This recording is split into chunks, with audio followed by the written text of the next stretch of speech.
Hello, j'espère que vous allez bien.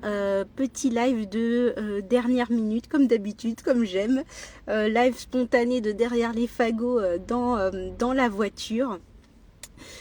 Pour vous parler d'un débriefing, comme j'aime bien faire les live débriefing de mentoring. Vous savez que sur ce compte, j'espère que vous le savez, en tout cas pour ceux qui ne le savent pas, je vous parle de laisser votre empreinte, je vous parle de personal branding, je vous parle de communication, surtout je vous parle de communication online et communication offline. En fait, je vous parle de communication globale, de différenciation, etc., etc. Et souvent, je m'aperçois, comme avec ce débrief, que c'est pas facile de se positionner. C'est pas facile pour soi de se mettre en valeur. C'est pas facile de se valoriser si on ne connaît pas ses atouts, si on ne connaît pas ses points forts. Alors, ce qui est marrant, c'est que je fais le parallèle avec le conseil en images. Quand je posais la question à mes clients de savoir qu'est-ce que vous aimez chez vous. Avant de savoir ce que vous voulez rogner, estomper, ne plus voir, qu'est-ce que vous pensez au niveau physique et même au niveau personnel, psychique, qu'est-ce que vous pensez qui est bien chez vous et que vous pouvez mettre en valeur. Et là, c'est le plus dur. Et justement, c'est ça que je me tue, en tout cas que j'adore travailler, c'est le positif. C'est ça en fait le plus dur.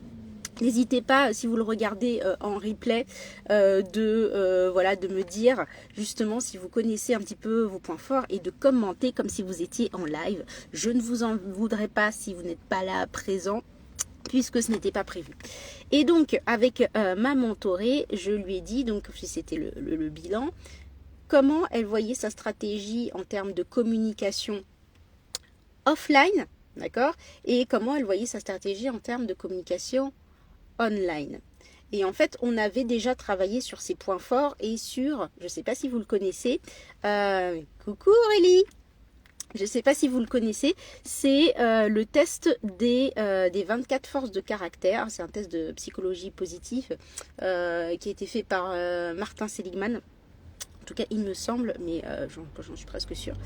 Et grâce à ça, en fait, elle a pu voir en fait quelles sont ses 5 trousseaux-clés, donc ses 5 forces. Et pourquoi on parle de ces 5 forces? Parce que c'était plus facile pour elle de se dire, finalement, je suis plus à l'aise dans une communication, en face à face, une communication dans l'interaction.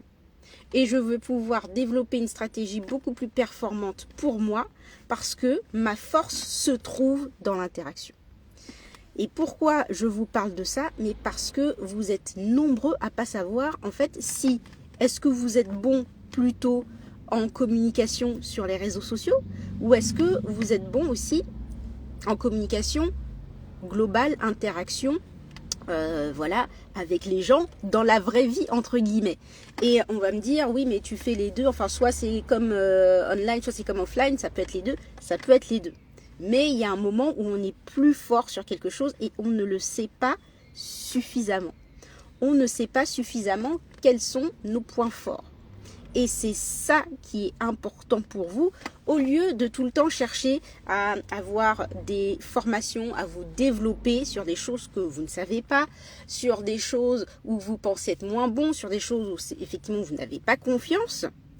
Mais ne perdez pas trop de temps et travaillez et décuplez vos atouts. Quels sont vos atouts en communication ? Sur lesquels vous êtes bon? Est-ce que c'est l'interaction? Est-ce que c'est délivrer des messages? Est-ce que c'est pouvoir animer, des ateliers? Est-ce que c'est pouvoir, créer du contenu? Je viens de faire un réel justement si on est fatigué à créer du contenu. Mais c'est ça en fait la problématique et que peut-être ça vous saoule de créer du contenu parce que vous dites ah ouais mais je suis pas bon assis, j'arrive pas à faire un truc tendance, j'arrive pas à accrocher. Mais oui mais est-ce que c'est ça ton point fort? Parce que si c'est pas ton point fort, n'arrête pas si tu veux ne pas arrêter, mais va trouver tes points forts. C'est comme dans la vie, le positif est extrêmement difficile par rapport au négatif. Vous pouvez faire, je ne sais pas ce que tu en penses Aurélie, mais des pages entières sur ce qui ne va pas, sur ce qu'il faut améliorer, rogner. Et quand je dis ok, mais c'est quoi tes atouts? limite comme en entretien d'embauche, hein. Quels sont vos atouts, pourquoi on vous prendrait vous? Et bien là, il n'y a plus personne. Alors que c'est ça qu'il faut travailler. Et c'est ça que je travaille avec les personnes avec lesquelles que j'accompagne, que j'impulse, comme je dis, j'aime pas le mot aider, en tout cas que j'impulse avec le mentoring, c'est trouver là où ils sont bons. Parce que quand on sait, la meuf qui s'excite toute seule, parce qu'il n'y a pas grand mot non plus sur son live, mais quand on sait à quoi on est bon, non, c'est pas un exercice facile, mais il faut le faire. Et quand on sait à quoi on est bon, c'est là qu'on peut se mettre en valeur. Parce qu'on sait quoi mettre en valeur. Quand on sait quels sont nos points forts, c'est là qu'on peut se différencier parce qu'on sait quels sont nos points forts par rapport aux autres. Quand on sait quels sont nos atouts, c'est là qu'on peut se positionner dans notre activité et que les gens, nos interlocuteurs, notre audience aussi, peut nous voir beaucoup mieux parce qu'on sait. Et il y a beaucoup de choses que l'on ne sait pas et qu'on voudrait acquérir, au contraire du fait qu'il y a des choses dont vous êtes déjà capable et là vous ne le mettez pas en avant. C'est pour ça que j'adore, quand je parle de personal branding, de se mettre en valeur, de se mettre en avant, de laisser son empreinte. Mais c'est ça, voilà Aurélie, c'est ta folie. Moi aussi d'ailleurs, un petit peu. C'est ça aussi. Et donc, même si on fait des trucs bizarres ou tout ça, il y a des gens qui aiment et on peut être, entre guillemets, on excelle là-dedans. Mais c'est ça, en fait, le problème, la base du bas, c'est que quand vous n'arrivez pas, je le répète, à vous différencier, quand vous n'arrivez pas à vous mettre en avant ou à laisser votre empreinte, c'est que vous ne savez pas, en fait, quels sont vos points forts. Alors, je vais pas m'arrêter sur le côté... la liste des tests que vous pouvez voir parce qu'il y a plein de façons de se connaître, mais c'est surtout savoir comment les utiliser. Par exemple, pour ma mentorée, à qui je souhaite bon vent puisque c'était la fin, eh bien, elle est très forte dans la médiation, dans l'interaction, dans la relation, dans surtout la traduction, savoir en fait comment l'autre arrive à communiquer. Ok, il communique comme ça, je vais les mettre en relation. Et donc, elle va essayer de baser sa stratégie de communication globale, donc offline, sur le réseau, les rencontres networking, l'écoute, la formation, etc. Parce que c'est ça, la communication ne se limite tellement pas aux réseaux sociaux. Bon, j'allais pas en parler de ça, mais ça c'est un autre sujet. Je suis beaucoup sur les réseaux sociaux, mais le jour où je pourrais redevenir entrepreneur à 100%, voilà quoi, je m'amuserai à fond à rencontrer d'autres personnes, à rencontrer mes mentorés, voilà. Votre communication, comme votre business, n'est pas basée que sur les réseaux sociaux. Les réseaux sociaux sont un bon outil. Mais si vous pensez qu'entre guillemets vous êtes nul et tout ça, sur ça, mais ça se trouve, vous êtes super bon dans une communication globale et offline. Et c'est là qu'il faut aller en fait. Travailler vos atouts. Et c'est vrai que on passe beaucoup de temps, peut-être moi aussi, même dans les réels ou dans la création de contenu, à dire « Ah oui, ça, tu n'as pas ça. Arrête de faire ci, il faudrait faire ça. » Au lieu peut-être de se dire « Ah oui, moi je suis ci. Moi j'ai la gratitude. Moi, mon atout, c'est la folie. Alors si tu veux un peu de folie, viens. Moi, mon atout, c'est que j'adore analyser, j'adore faire ci. Donc, si toi aussi t'es comme ça ou pas, ou alors si t'adores ça, viens dans mon univers. » Moi, je me différencie parce que mon point fort, c'est.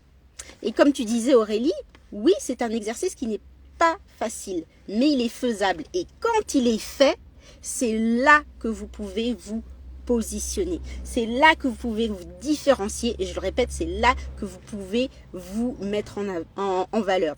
Donc moi, j'utilise le test, en tout cas, je travaille avec le test des 24 forces de caractère. Donc, si vous avez envie aussi d'en savoir un peu plus, de le connaître aussi, n'hésitez pas à m'envoyer un MP ou qu'on fasse un petit papotage impulsion. Mais il y a d'autres façons de se connaître, le human design, des tests aussi de personnalité. Mais après, le truc, c'est que le but des tests de personnalité, c'est quand on a les résultats, souvent, merci Aurélie, quand on a les résultats, souvent, on ne sait pas trop quoi en faire, en fait.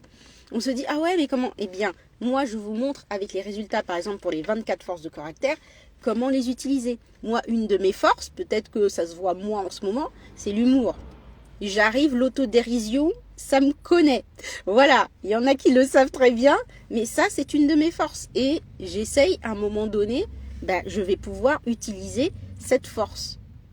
La communication, l'interaction, j'adore ça. J'arrive très facilement, c'est pas facile de le dire, mais de dire j'arrive à, je fais bien ça. Ça aussi, hein, c'est une question de confiance en soi, d'estime, mais donc j'arrive bien à entrer en relation rapidement avec les gens et en profondeur, par exemple. Voilà, comme je dis, je passe beaucoup de temps en MP à discuter avec les gens que sur le fait d'essayer de galérer avec la création de contenu. J'essaie plutôt de m'amuser avec la création de contenu, puisque c'est quelque chose qui, voilà, en ce moment, il faut que je le fasse pour stratégiquement mon activité, autant que je m'amuse, quoi. Donc, si on fait attention à, il faut que j'ai le son tendance, il faut que j'ai ci, il faut que j'ai ça, il faut que j'ai ça, mais c'est pas mon point fort, ok, mais où est ton point fort? Et tu es entrepreneur, travaille tes points forts. Voilà, c'était le petit live rapide débrief de mentoring sur le côté qu'on oublie. En fait, quel est ton point fort en communication? Est-ce que, voilà, prendre du plaisir, bordel. Prendre du plaisir, on oublie souvent le plaisir et on se met beaucoup la pression d'ailleurs. Si vous aimez ce côté aussi, ne moins vous mettre la pression, vous savez que vous pouvez aller sur mon profil et aller voir la dramapreneuse parce qu'elle se prend beaucoup moins la tête aussi avec ça. Mais n'oubliez pas, quel est votre point fort en communication? La communication, ce n'est pas que les réseaux sociaux. La communication globale, c'est aussi en offline. Et donc, vous avez obligatoirement un point fort. Et celui-ci, d'ailleurs, n'hésitez pas à le mettre, si vous le regardez en replay ce live, n'hésitez pas à me mettre votre point fort en commentaire. Et moi, je vous dirai peut-être comment l'utiliser dans votre communication. Ça, si ça peut vous aider, n'hésitez pas, vous mettez en commentaire, voilà, mon point fort ou mes points forts, c'est ça. Et moi, je vous dis comment les utiliser dans votre communication pour être beaucoup plus visible, pour laisser votre empreinte et surtout pour savoir vous différencier et vous mettre en valeur. Voilà, je vous fais des gros bisous. Merci Aurélie d'avoir participé. Merci à ceux qui repasseront. Voilà, je vous fais des bisous. Prenez soin de vous, on se retrouve très vite. Ah oui, juste une dernière petite annonce business. Comme j'avais dit, j'ai encore 4 dernières places pour le mentoring de la dramapreneuse pour ce mois-ci. Et ensuite, il y aura une autre offre à vous proposer, des ateliers sur la stratégie de marque pour vous, mais justement pour découvrir vos points forts, pour savoir les utiliser. En fait, le concret en stratégie de marque pour votre activité, tout simplement. Donc, j'ai hâte de commencer à vous en parler, de distiller un petit peu voilà, des infos dessus. Prenez soin de vous. Bonne soirée. Ciao.